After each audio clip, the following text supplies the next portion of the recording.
ذخیرہ احادیث کو جب تلاش کیا گیا تو مل گیا۔ جناب رسول اکرم صلی اللہ علیہ وسلم کا فرمان گرامی حضرت عثمان غنی رضی اللہ تعالیٰ عنہ نقل فرماتے ہیں، آپ نے ارشاد فرمایا خیرکم من تعلم القرآن وعلم، فرمایا تم میں سب سے بہتر پڑھنے اور پڑھانے والا وہ ہے، سب سے بہتر وہ ہے جو قرآن کریم کو پڑھنے اور پڑھانے والا ہو، تم میں سب سے بہتر وہ ہے جو قرآن پڑھنے اور پڑھانے والا ہو۔ ظاہر ہے رسول اللہ کے اس ارشاد کے سامنے اب کوئی دنیا کی وہ طاقت نہیں جو ٹھہر جائے۔ بات ثابت ہو گئی کہ قرآن پڑھنے اور پڑھانے والا سب سے افضل ہے۔ آ گئی سمجھ میں؟ نہیں آئی؟ آ گئی نا؟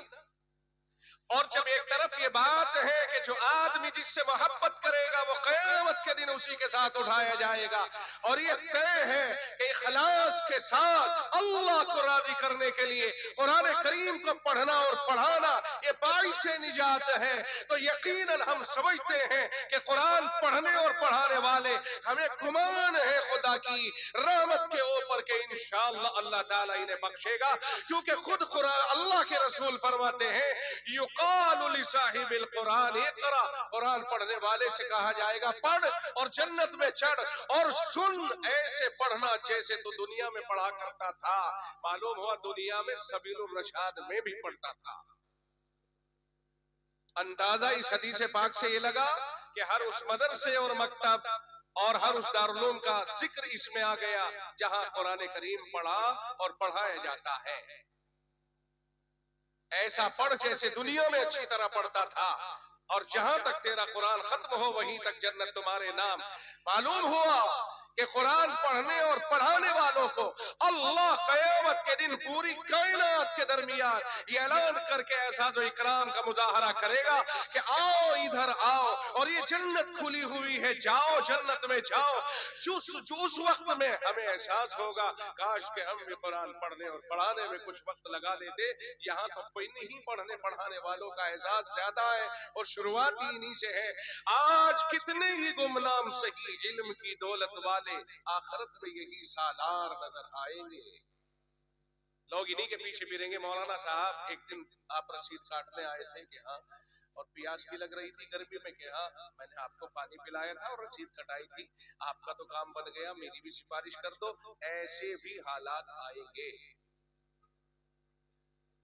لوگ پیچھے پیچھے پھریں گے، لوگ پچھتائیں گے کاش کہ کسی بچے کو حافظ بنا دیتے۔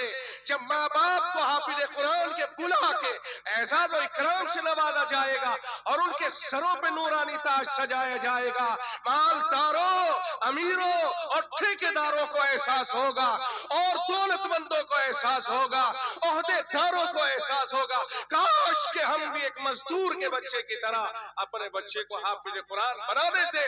آج اسٹیج رب کا ہوتا، احساس ہمارا ہوتا، فرشتے سر پہ تاج رکھتے، محمد الرسول اللہ بھی دیکھتے ہوئے ہوتے، کائنات کے سامنے ہمارا احساس ہوتا، مگر وہ دن پچھتاوے سے کوئی فائدہ نہیں ہوگا۔ کاش کہ ہم آج ہی احساس پیدا کر لیں۔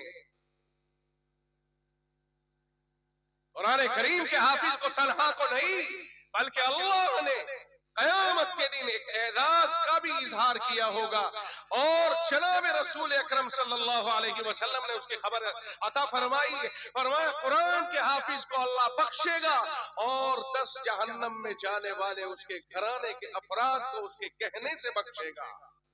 کیا سمجھ میں آیا؟ اس کے گھر کے، اس کی فیملی کے 10 ایسے آدمی جو جہنم میں جا رہے ہوں گے، اللہ اس حافظ قرآن کی سفارش پر بخشے گا۔ کیا خیال ہے اس وقت آدمی پچھتائے گا کاش کہ ہم کوئی، ارے بھائی اگر ہمارا کوئی بچہ نہیں، کوئی بیٹا نہیں، تو مدرسے والوں سے آ کے ملو اور کہو مولانا صاحب ایک بچے کو قرآن کریم کا حافظ ہمارے خرچ پر بنائیے، پورا خرچ ہم برداشت کریں گے، کل قیامت کے دن وہ بچہ آپ کی اولاد کی طرح آپ کے بچے سے سامان بن جائے گا۔ لیکن ہمارا حال تو یہ ہے کہ بچے کی ختنہ کرائے، پیسہ ہے، رسم و رواج کے لیے پیسہ ہے،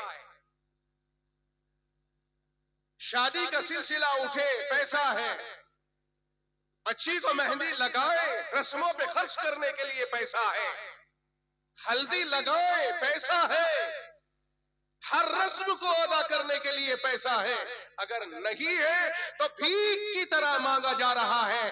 یہ علماء بھکاری نہیں ہے، خدا کی قسم یہ اپنے اوپر لیے ہوئے ہیں۔ اگر یہ اس کام کو اپنے اوپر نہ لے تو شاید امت اتنی ناسپاس بن جائے کہ خود دینے کے لیے نہ آئے۔ اس لیے انہوں نے یہ روپ اختیار کیا ہے کہ تعلیم بھی یہی دیں گے اور پیسہ بھی یہی اکٹھا کریں گے۔ اس طرح لوگوں کے پاس جاتے ہیں، خوش آمدید کرتے ہیں۔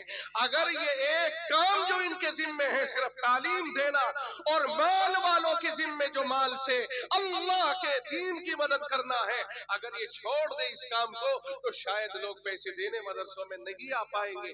اس لیے کوشش کرتے ہیں آپ کو جگائے، ورنہ یاد رکھیے قرآن کریم صرف مولویوں کا ہے کیا؟ قرآن مولویوں کے لیے اتارا گیا ہے کیا؟ قرآن تو سارے انسانوں کے لیے اتارا گیا ہے۔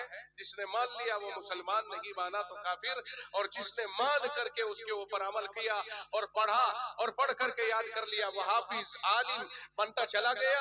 وہ تو سب اللہ نے سب کے لیے اتارا ہے۔ محمد الرسول اللہ سب کے نبی، رب سب کا خدا، قرآن سب کے لیے ہدایت نامہ ہے۔ پھر ان مولویوں ہی کو کیوں بھکاری سمجھتے ہو؟ شرم اور حیا نہیں آتی امیروں کو؟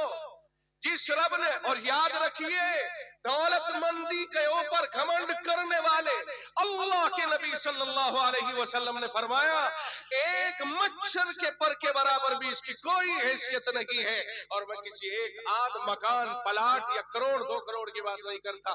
ابو داؤد شریف کی روایت، اللہ کے نبی علیہ السلام نے فرمایا لو كانت الدنيا تعدل عند الله جناح بعوضة ما سقى كافر منها شربة ماء او كما قال، فرمایا اگر ساری کائنات اللہ کی نگاہوں میں ایک مچھر کے پر کے برابر بھی ہوتی تو کافر، اللہ کا نافرمان، اللہ کو نہ ماننے والا ایک گھونٹ دنیا سے پانی نہ پیتا۔ کیونکہ جب حیثیت ہوتی تو کیوں پینے دیا جاتا اپنے دشمن کو؟ معلوم ہو حیثیت ہی کوئی نہیں، اب دنیا میں بڑے بڑے امیر بنے پھر رہے ہیں، اللہ کے دشمن ہوتے رہے۔ اگر آپ کے یہاں مہمان آئے، آپ نے چکن بنایا اور اس کی ہڈیاں گوشت کھا کھا کر کے ڈال دی، ڈھیر لگا دیا، آپ نے اٹھا کے کوڑے پہ ڈال دی، اب ان ہڈیوں کی کوئی اوقات ہے آپ کے یہاں؟ بولو بولو، نہیں ہے نا۔ اب کوئی کتا کھائے، کوئی بلی کھائے، کوئی کیڑے مکوڑے کھائے، پرندے کھائے، آپ کے اوپر تو کوئی پریشان نہیں اس بات کا، کھاتے رہیں۔